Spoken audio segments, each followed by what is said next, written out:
महर्षि याज्ञवल्क्य के दो स्त्रियां थीं। एक का नाम था मैत्रेयी और दूसरी का कात्यायनी। दोनों ही सदाचारिणी और पतिव्रता थीं, परंतु इन दोनों में मैत्रेयी तो परमात्मा के प्रति अनुरागिणी थी और कात्यायनी का मन संसार के भोगों में रहता था।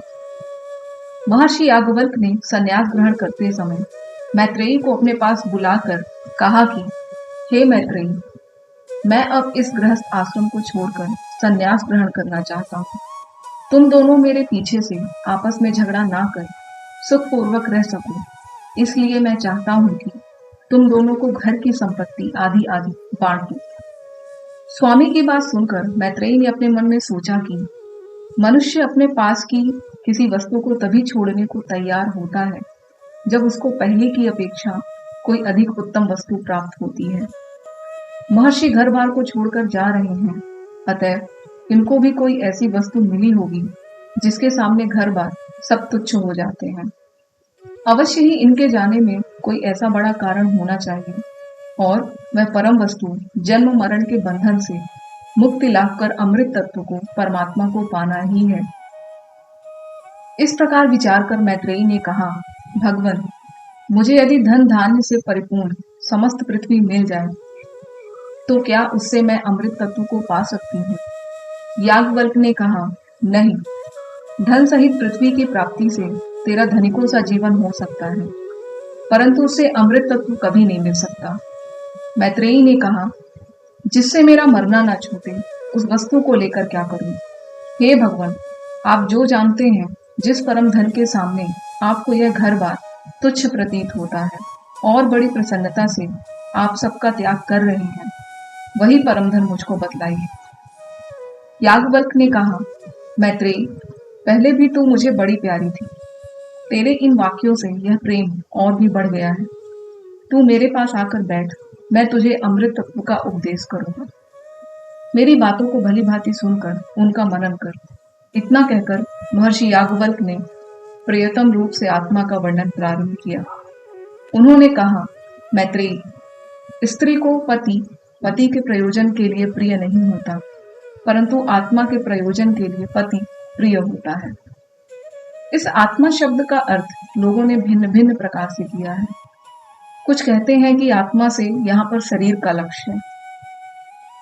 यह शिष्णोदर परायण पामर पुरुषों का मत है। कुछ कहते हैं कि जब तक अंदर जीव है तभी तक संसार है, मरने के बाद कुछ भी नहीं, इसलिए यहाँ इसी जीवन का लक्ष्य है। यह पुनर्जन्म न मानने वाले जड़वादियों का मत है। कुछ लोग आत्मा के लिए का अर्थ करते हैं कि जिस वस्तु या जिस संबंधी से आत्मा की उन्नति हो, आत्मा अपने स्वरूप को पहचान सके, वही प्रिय है। इसलिए कहा गया है कि आत्मार्थे पृथ्वीम त्यजेत। यह तीव्र मुमुक्ष पुरुषों का मत है। आत्मा के लिए इस अर्थ में कहा गया है कि इसमें आत्म तत्व है। यह आत्मा की एक मूर्ति है। मित्र की मूर्ति को कोई उस मूर्ति के लिए नहीं चाहता, परंतु चाहता है मित्र के लिए। संसार की समस्त वस्तुएं इसीलिए प्रिय हैं कि उनमें केवल एक आत्मा ही व्यापक है या वे आत्मा के ही स्वरूप है। महर्षि याज्ञवल्क्य ने फिर कहा, स्त्री स्त्री के लिए प्रिय नहीं होती, परंतु वह आत्मा के लिए प्रिय होती है। पुत्र पुत्रों के लिए प्रिय नहीं होते, परंतु वे आत्मा के लिए प्रिय होते हैं।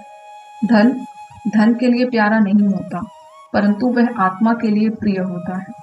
ब्राह्मण ब्राह्मण के लिए प्रिय नहीं होता, परंतु वह आत्मा के लिए प्रिय होता है। क्षत्रिय क्षत्रिय के लिए प्रिय नहीं होता, परंतु वह आत्मा के लिए प्रिय होता है। लोक लोकों के लिए प्रिय नहीं होते, परंतु वह आत्मा के लिए प्रिय होते हैं। देवता देवताओं के लिए प्रिय नहीं होते, परंतु आत्मा के लिए प्रिय होते हैं। वेद वेदों के लिए प्रिय नहीं होते, परंतु आत्मा के लिए प्रिय होते हैं। भूत भूतों के लिए प्रिय नहीं होते, परंतु आत्मा के लिए प्रिय होते हैं। अरे मैत्रेयी, सब कुछ उनके लिए ही प्रिय नहीं होते, परंतु सब आत्मा के लिए ही प्रिय होते हैं। यह परम प्रेम का स्थान आत्मा ही वास्तव में दर्शन करने योग्य, श्रवण करने योग्य, मनन करने योग्य और निरंतर ध्यान करने योग्य है। हे मैत्रेयी, इस आत्मा के दर्शन, श्रवण, मनन और साक्षात्कार से ही सब कुछ जाना जा सकता है। यही ज्ञान है। इसके पश्चात महर्षि याज्ञवल्क्य जी ने सबका आत्मा के साथ अभिन्न रूप बतलाते हुए इंद्रियों का अपने विषयों में अधिष्ठान बतलाया और तदंतर ब्रह्म की अखंड एक रस सत्ता का वर्णन कर अंत में कहा कि जब तक द्वैत भाव होता है तभी तक दूसरा दूसरे को देखता है, दूसरा दूसरे को सूंघता है, दूसरा दूसरे को सुनता है, दूसरा दूसरे से बोलता है, दूसरा दूसरे के लिए विचार करता है और दूसरा दूसरे को जानता है। परंतु जब सर्वात्म भाव प्राप्त होता है, जब सब वस्तुएं आत्मा ही हैं, ऐसी प्रतीति होती है, तब वह किससे किसको देखे, किससे किसको सूंघे, किससे किसके साथ बोले, किससे किसका स्पर्श करे तथा किससे किसको जाने। जिससे वह इन समस्त वस्तुओं को जानता है, उसे वह किस तरह जाने। वह आत्मा अग्राह्य है, इससे उसका ग्रहण नहीं होता। वह अशीर है, इससे वह शीर्ण नहीं होता। वह असंग है, इससे कभी आसक्त नहीं होता। वह बंधन रहित है, इससे कभी दुखी नहीं होता और उसका कभी नाश नहीं होता। ऐसे सर्वात्म रूप सबके जानने वाले आत्मा को किस तरह जाने। श्रुति ने इसीलिए उसे नेति नेति कहा है।